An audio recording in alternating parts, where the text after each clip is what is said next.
네, 노영의 뉴스 인사이드 함께하고 계시고요. 민주당하고 새로운 물결이 합당하면서 더불어민주당 경기도지사 경선 본격적으로 지금 후끈 달아오르고 있습니다. 근데 경선률, TV토론회 어떻게 할 것인지 이런 거 놓고 좀 신경전이 이어지고 있는 것 같은데 경기도지사 관련해서는 지금 국민의힘에서도 사활을 걸고 있기 때문에 사실은 만만치 않을 것 같습니다. 그래서 오늘 세 번째 후보죠. 염태영 경기도지사 후보 모시고 얘기 한번 나눠보겠습니다. 안녕하십니까? 예, 안녕하세요. 네. 저를 제일 마지막에 부르신 거예요, 지금? 아닙니다. 지금 그 성남시장 하셨었죠? 수원시장. 수원시장 죄송합니다. 죄송합니다. 네, 수원시장 하셨었는데 참 어떠셨어요? 그때 당시에 행정하실 때하고 지금의 마음가짐하고? 예, 저는 이제 수원시장 3선으로 12년을 했거든요. 아, 그러니까 기초자치단체 중에 가장 큰 데가 수원시입니다. 네네. 그리고 12년을 했고 거기다가 전국 대표들을 쭉 했어요. 민주당 기초자치대장 대표, 또 네.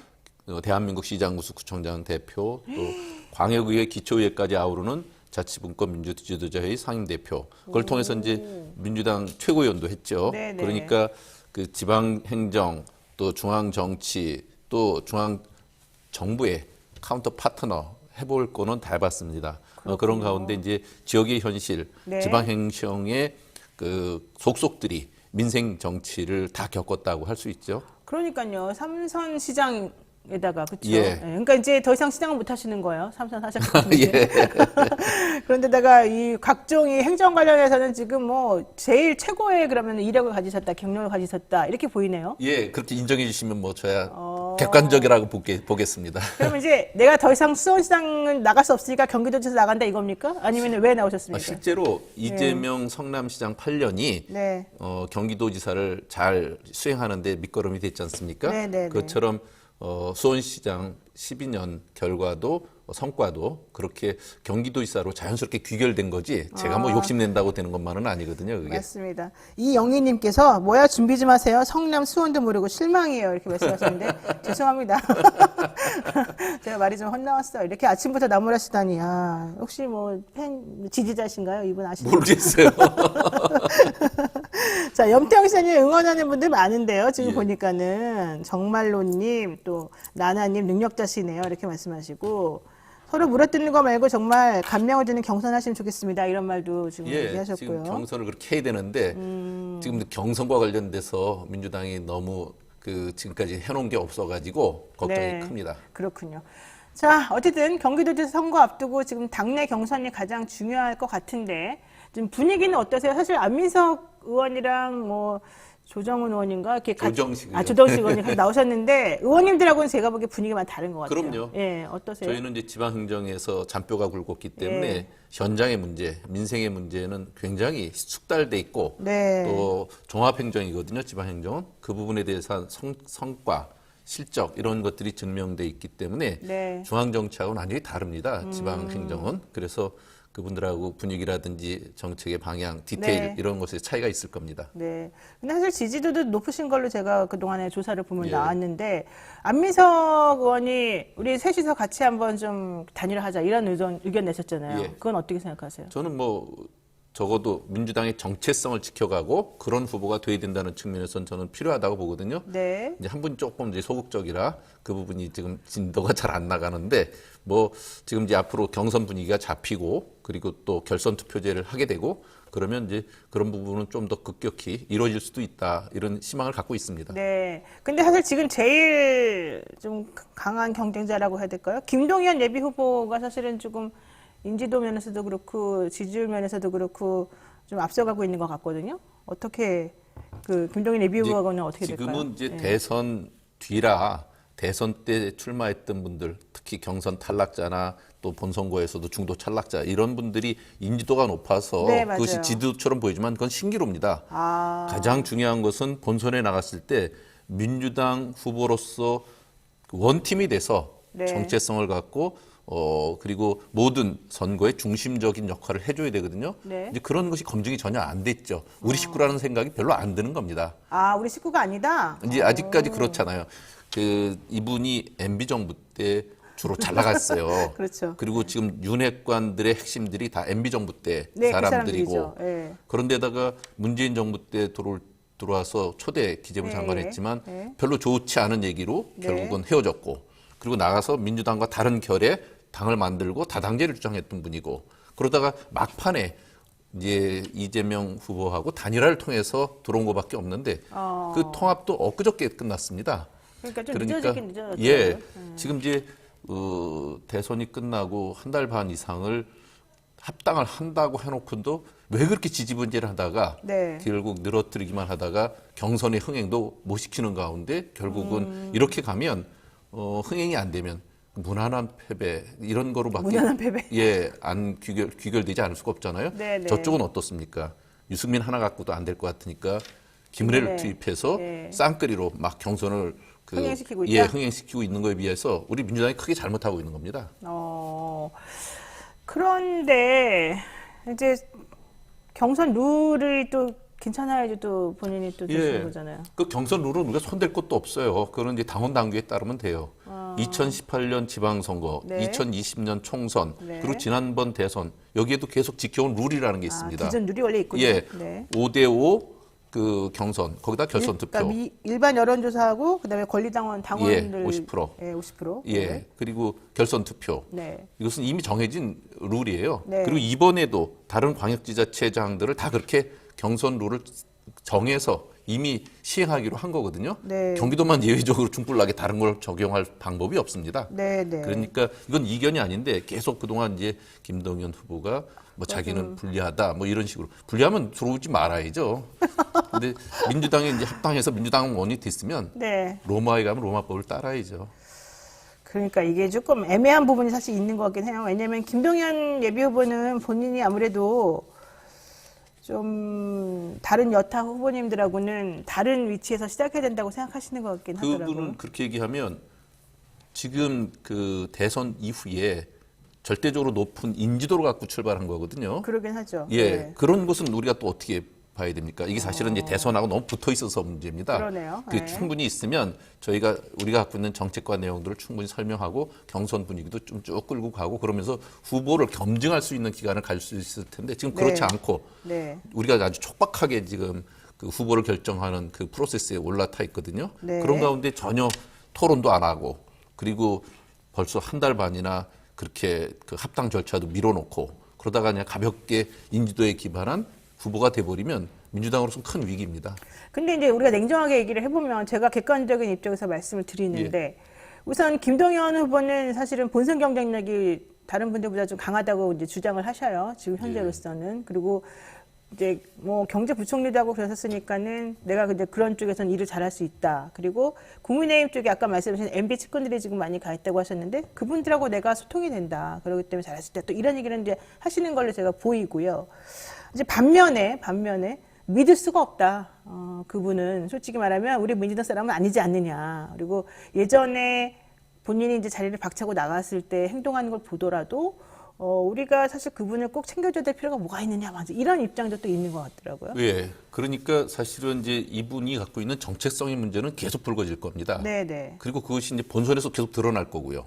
그러니까 리스크 요인이 워낙 큽니다. 정체성이 리스크다. 예. 네. 그리고 실제로 지금 이제 윤석열 정부가 집권하게 되면 지금부터도 벌써 어떻게 보입니까? 사정이 굉장히 그 살벌하게 이루어질 것 같은 느낌이 들지 좀 않습니까? 불안하긴 불안하죠. 예. 네. 그럴 때 관료만 해온 사람이 지킬 수 있는 것이 있는가? 네. 적어도 우리 민주당 안에 있는 3인은 20년 가까이 온갖 탄압을 겪으면서도 굳굳이 민주당을 지켜온 사람들이거든요. 그렇죠. 네. 완전히 결이 다릅니다. 그러니까 그런 가운데 본선 경쟁력은 오히려 올라갔을 때 저쪽도 윤핵관들로 지원되는 사람, 윤심이 작용하는 사람, MB 정부 사람들 각이 안 섭니다. 네네. 그러니까 본선 경쟁력은 오히려 우리 세 사람이 훨씬 더 크다고 봐야지 정상이죠. 아, 그래요? 지금 당장 지금 눈앞에 있는 인지도만 갖고 그것을 지지도로 착각하면 안 된다는 거예요. 그건 하나의 신기루입니다. 그렇군요. 자, 어쨌든 그럼 뭐 결과적으로는 세 분이 또 단일화를 해야지 또 그런 말이 조금 더 설득력이 있지 않을까 생각이 드는데 예. 혹시 구체적으로 얘기 나온 건 있어요? 예, 그래서 이제 그 한 분이 이제 소극적이었지만 5대5 경선과 결선 투표제에 대해서 세 사람이 합의해서 당 지도부에 촉구하는 것을 합의해서 했습니다. 네. 그리고 이제 토론회라도 하자 그런 네. 요구를 계속해서 오늘 저녁에도 이제 해요? 오마이 TV에서 이제 3자 토론회를 합니다. 그것도 김동연 후보는 뭐 몰랐다 하면서 또 그 불참하는 것 같은데 하여튼 뭐랄까 좀 너무 쉽게 그걸 갖다가 우리 안민석 후보는 침대 경선 뭐 이렇게 비난을 했던데 침대 축구처럼 하시는군요. 어쨌든 예. 그렇게 가서는 안 되죠. 그렇죠. 결선이 있고 그렇게 되면 아마 그 3자가 단일화 효과를 내는데도 도움이 될 거라고 보고요. 아마 오늘 이제 3인이 토론을 하면서 우리 안에 경쟁력을 키우는 것들을 계속 하지 않겠나 이렇게 생각하고요. 3인은 어쨌든 정체성이 민주당이었지만 본선 경쟁력을 갖고 온갖 실현이라든지 또 민주당의 모든 후보들을 원팀으로 만드는데 네. 절대적으로 유리하다 이렇게 보죠.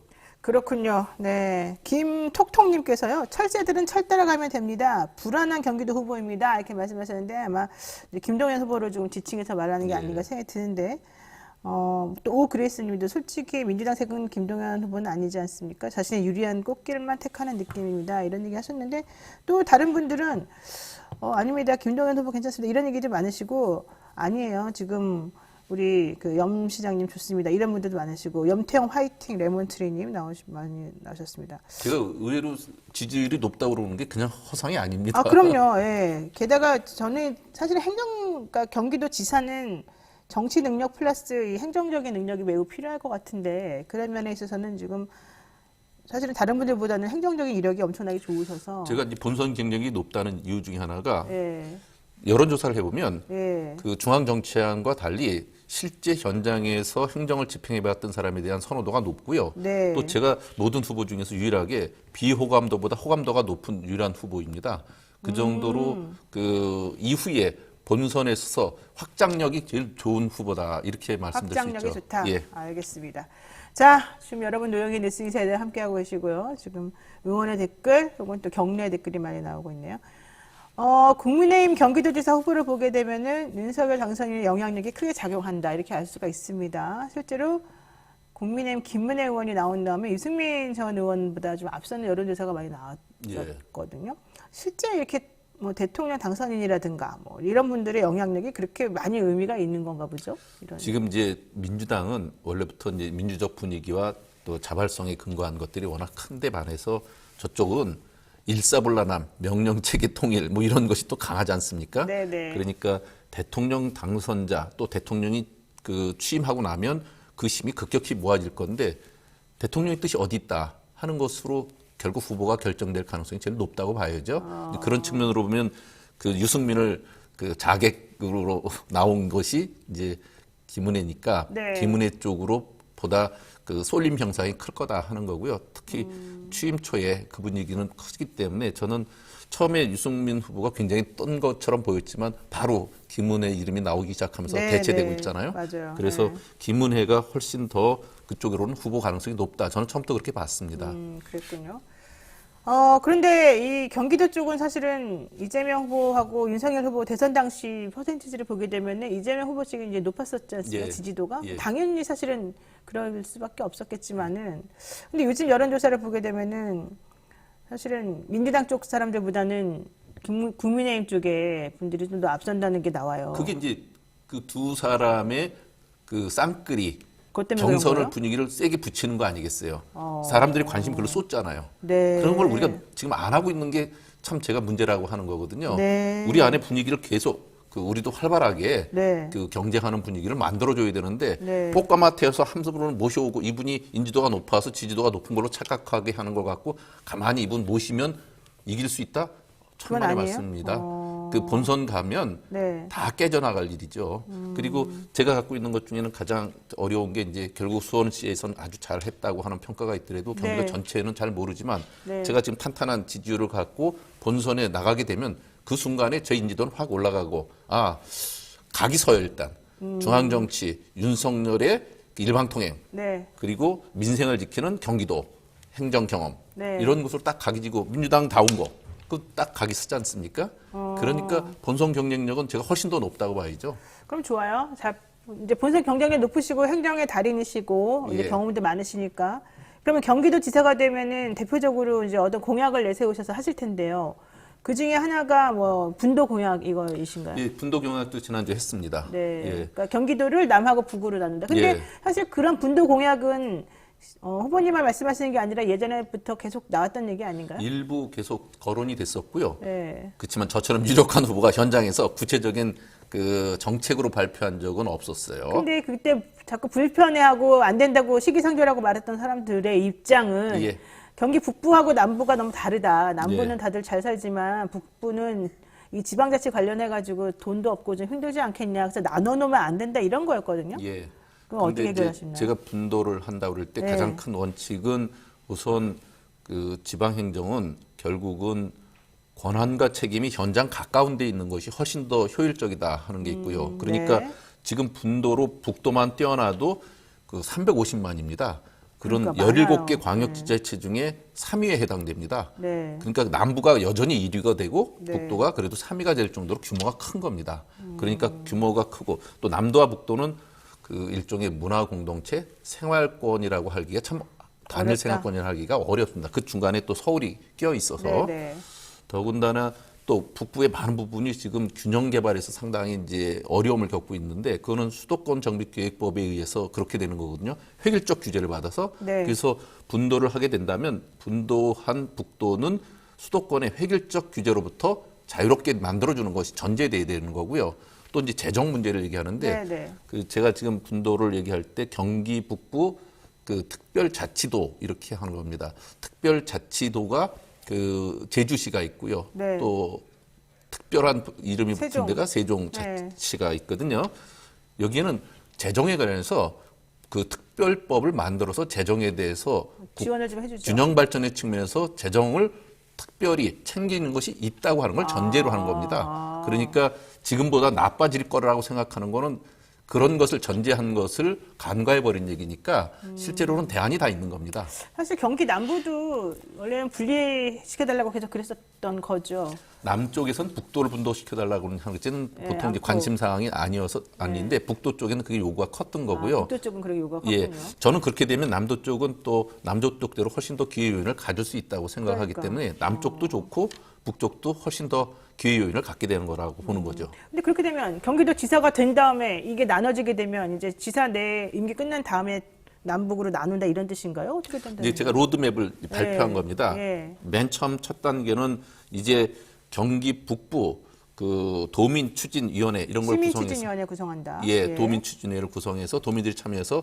이것을 각계의 의견들을 수렴하는 방치로 삼고요.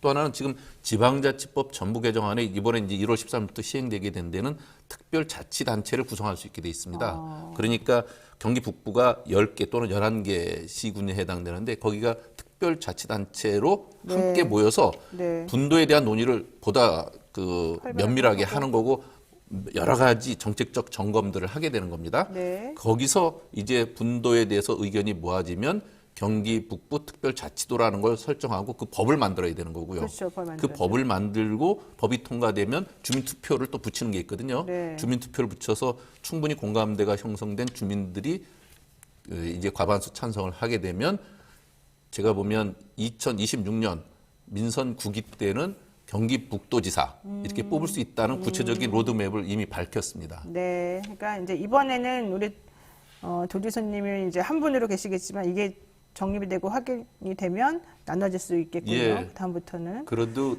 경기 남도라고 일컬어지는 데는 전국에서 가장 큰 그렇죠. 광역자치단체의 신분과 위상을 갖게 됩니다. 지금도 너무 커서 사실은 예. 좀 분리해야 된다는 1,400 의견은 만이에요. 많이 있었습니다. 그러니까 서울보다 훨씬 크죠. 게다가 면적은 훨씬 크죠. 또 게다가. 자, 정치 현안에 대해서도 한번 여쭤보겠습니다. 지금 제일 문제되는 게 정호영 보건복지부 장관 후보자의 딸 정모 씨, 그다음에 뭐 아들 병역 관련된 문제, 뭐 경북대 의대 편입시험 치를 당시에 여러 가지 특혜 받았던 문제 이런 것들이 많이 예. 나오고 있어서 아빠 찬스 활용한 거다 이런 얘기 나오던데 어떻게 보셨나요? 오늘 아침에 신문에도 네. 이제 한 신문은 아빠 찬스라고 표현돼 됐지만 또 한 신문은 윤석열의 공정이라는 것이 이런 거냐? 네, 그렇죠. 예, 구부러진 공정 이렇게 또 표현이 됐더라고요. 네. 이건 뭐 다 아시다시피 아까 방송 들으니까 그 얘기 하시던데 그 위치에 있는 사람들끼리 짬짬이가 너무 심한 거 아닙니까? 네. 예, 그래서 내부 공모 혐의가 아주 짙은 거니까 이런 거야말로 검찰이 이번에 수사를 제대로 해서 수사가 검찰권에 꼭 필요하다는 걸 한번 보여줄 반증의 계기로라도 좀 삼았으면 좋겠어요. 근데 안 하잖아요. 그러니까 이분들이 하는 선택적 수사, 네. 선택적 공정, 선택적 정의라는 것이 이렇게 자기들 유리할 대로 해석되는 거 아니겠어요? 저는 그 딸, 아들 네, 한두 가지가 아니지 않습니까? 그렇죠. 그런데 이것을 과연 의혹이 안 된다고 생각하는 네, 부당행위 없었다 예, 이러면서. 그런 식으로 봐주는 것 자체가 지금 이제 이미 윤석열 정부에 대한 검찰의 모습 이미 보여지는 거 아닌가 싶고요.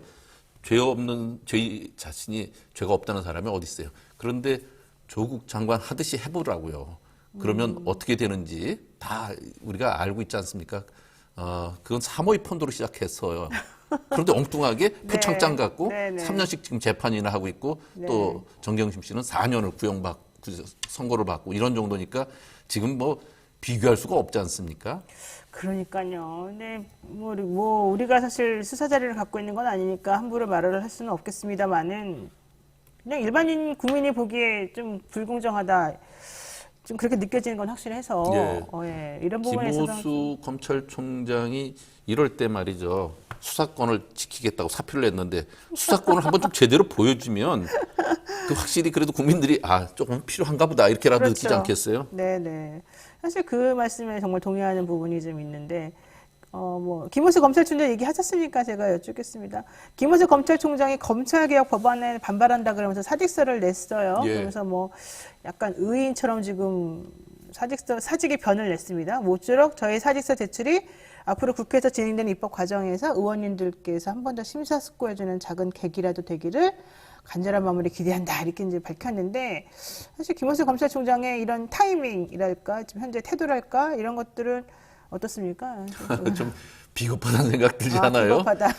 그 본인이 검찰총장 취임할 때는 네. 수사권, 기소권 분리하겠다고 약속한 거 아니에요? 그러니까요. 그거 안 하기로 하면 그때 받지 말았어야죠. 그러니까요. 또 윤석열 그 양반도 검찰총장 될 때 그때 분명히 당시에는 약속했던 아주 거잖아요. 너무 좋다고 그랬었죠. 예. 그러니까 되기 전에는 검찰총장 자리는 탐나고 네. 되고 나서는 화장실 갔다 와서는 마음도 바뀌고 네. 이런 것을 전형적으로 보여주는 거 아니겠어요? 그렇죠. 그러니까 사실은 검찰총장 자리가 너무 우리가 그 일관적인 자기 생각들을 갖고 가기가 어려운 그런 자리인가? 결국은 제가 볼 때 수사권, 기소권이 같이 갖고 있어야만 절대 권력이 되고 또 전관예우에 또 그 기회들을 만드는 거고 그러니까 그것이 또 로펌에 영입하는데 가장 큰 메리트가 되고 이런 것들의 문제가 다 얽혀 있는 것 같아요. 맞습니다. 예, 그래서 네. 그 반드시 수사 기소는 분리돼야 되고 중수청 같은 것은 이번에 설치돼서 이런 문제를 이제 끊지 않으면 우리가 언제나 이렇게 검찰에 휘둘려지는 그런 나라가 되겠어요. 네. 모든 권력은 이제 검찰로부터 나온다 이런 얘기로 가지 않겠어요? 그렇죠. 자, 그런데 한동훈 법무부 장관 후보자 이제 이분 얘기도 좀 해야 되는데 검찰 개혁 법안에 대해서 명분 없는 야반도주 이렇게 얘기를 네. 했거든요. 이런 걸 보면 사실 지금 똘똘 뭉쳐가지고 다 검수완박 혹은 검찰 개혁을 다 반대하고 있어요. 네. 근데 이게 너무 권력이 한쪽에 몰려 있는 분들이 내놓기 싫어가지고 이런 행동을 하는 것처럼 보이긴 하는데 예. 어떨까요, 이게? 이분이 그 제2의 유병호 또 버꾸라지 네. 뭐 이런 말을 들어 싸지 않습니까? 네. 사실 그런 분의 명분 없다라고 하는 것의 대표로 보면 자신은 휴대폰 비번을 왜 안 까는 거예요? 그건 잠궈서 꼼짝 못하게 해놓고선도 이러는 거 아니겠어요? 네. 그러니까 자신이 말하는 것과 행동하는 것이 너무 차이가 있는 거고 또 입법부의 권한을 무시하고 하니까 또 검찰 독재, 검찰 정치 검찰 이런 얘기가 나오는 거 아니겠어요? 저는 네. 기소 수사 분리에 대한 국민적 그 요구 이거를 듣지 않는 전형적인 이제 검찰주의자 이렇게 얘기할 수밖에 없고요. 무소불위의 검찰 권력 반드시 부패합니다. 결국 그래서 사단을 크게 내죠. 우리는 그런 것을 우려하는 거고요. 네. 이제 대한민국은 검찰공화국이다. 이제 모든 권력은 검찰로부터 나온 것을 아예 실시해서 보여줄 그런 다짐을 하고 시작하는 사람 같아요. 자, 그런데요. 이제 어차피 이제 경기도지사 후보로 나오셨으니까 사실 이 지방자치단체의 수장하고 중앙정권 정부하고의 관계가 또 매우 중요하잖아요. 예. 근데 지금 윤석열 정부에서 하는 그런 기조나 여러 가지 것들은 그렇게 되면은 민주당에서 나온 후보님이 만약에 도지사가 되면 예. 좀 불편하거나 실제 경기도 쪽에 일을 제대로 뭐 혜택을 못 주거나 이럴 수도 있는 겁니까? 뭐 그럴 수도 있죠. 그래서 중심을 잡는 게 필요해요. 이제 저 같은 경우는 이재명 그 성남시장과 함께 이명박 박근혜 때 국정원 사찰을 수시로 받고요. 아, 그러셨어요? 그렇죠. 사찰 받으셨어요? 그럼요. 사찰 문건에 저하고 이재명 성남시장 뭐 여러 개가 다 그때 예, 맨날 나오고 그랬어요. 예, 그 사찰한 내용이 드러나서 그거 갖고 검찰 고발도 하고 그랬었죠. 네. 그리고 또 수시로 검찰 수사 또 뭐 이를테면 감사원 특별 감사 수시로 받았습니다. 근데 하나도 안 나왔나 봐요, 아무것도.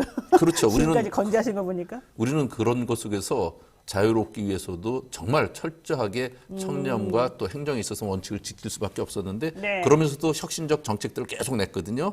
성과를 낸 거라고요. 네. 그리고 또 박근혜 정부 시절에는 또 재정을 다 뺏어가는 것 때문에 이재명 지사 성남시장하고 제가 광화문에서 단식 농성도 하고 그랬거든요. 네. 민주당의 정체성 갖고 정책을 지키기 위해서 결기를 보였습니다. 그러니까 윤석열 정부 하에서 네. 경기도를 지킬 수 있는 힘이 누구로부터 나온다. 이걸 좀 이전의 사례를 보고 좀 알아야 되고 그래서 관료가 할 때 굉장히 걱정된다는 거고요. 네. 그리고 또 하나는 실제로 그 민주당의 그 경기도지사가 네. 철저히 민생을 챙기면서 성과를 보여주는 것이 윤석열 정부의 저 일방통행하고 대비돼서 민주당의 그 지방자치 그리고 정권을 다시 재탄생해야 될 명분, 성과 이런 것을 만들 수 있는 거죠. 네. 근데 솔직히 민주당 사람들한테 좀 실망한 분들이 많던데요. 예, 그 부분은. 예, 지금 이제 그 대선 끝나고 제대로 방향 잡고 결기 있게 가는 것이냐 하는 네. 것부터 시작해서 여러 가지 지적을 받지 않습니까? 네. 경기도지사 후보에 대해서도 경선도 세게 붙이고 그래가지고 흥행도 하고 그래서 그러고 나서도 그 김동연 후보가 된다면 또 우리가 그래도 같이 갈 수 있는데 지금은 편안히 있다가 옥립해서 가듯이 가면 그 누가 수긍을 하겠어요? 알겠습니다. 그러니까 결과적으로 제가 봤을 때 몇몇은 다 경선 흥행 키들이 많아요. 안민석, 조정식, 염태영 세 분 단일화 이슈도 그렇고 예. 또 김동연 후보하고의 관계도 그렇고 민주당에서 좀 더 붐업을 시키면 훨씬 더 잘 될 수도 있을 것 같은데 예, 저는 분위기가 이렇게 해서 우리 세 후보는 민주당의 정체성을 지켜왔고 그동안에 이런 일을 해왔다. 이런 경기도를 만들겠다. 네. 그럼 김동연 후보는 그동안 뭐 했냐. 계속 우리하고 그 다른 편에만 서 있다가 벼랑간 올라탔으니까 한번 좀 제대로 깨놓고 검증을 해보자. 그래서 당신이 우리 당원들한테 선택을 받으면 우리가 같이 하자. 이렇게 할 수 있는 거 아니겠어요? 네. 그런데 아무래도 또 대선 때는 나한테 좀 챙겨준다고 하더니 이제는 나를 공격하네 이런 생각하실 수 있는 거 아니에요? 김동연 후보 입장에서는? 챙겨달라고 하는 그런 어떠한 약속도 있지는 않았을 거고 그분들은 뭐라고 그랬냐면 정치 교체를 통한 정치 개혁을 하겠다고 공동선언을 했어요. 그때 정치 개혁은 뭐였냐면 다당제예요. 네, 다당제. 그리고 다당제를 또 포기하고 합당을 한 거니까 말이 안 맞잖아요, 지금. 알겠습니다. 네, 오늘 여기까지 정리 좀 해야 될 것 같은데요. 지금 염태영 더불어민주당 경기도지사 예비 후보하고 말씀을 나눠봤습니다. 오늘 말씀 여기까지 나누겠습니다. 고맙습니다. 네, 감사합니다. 네.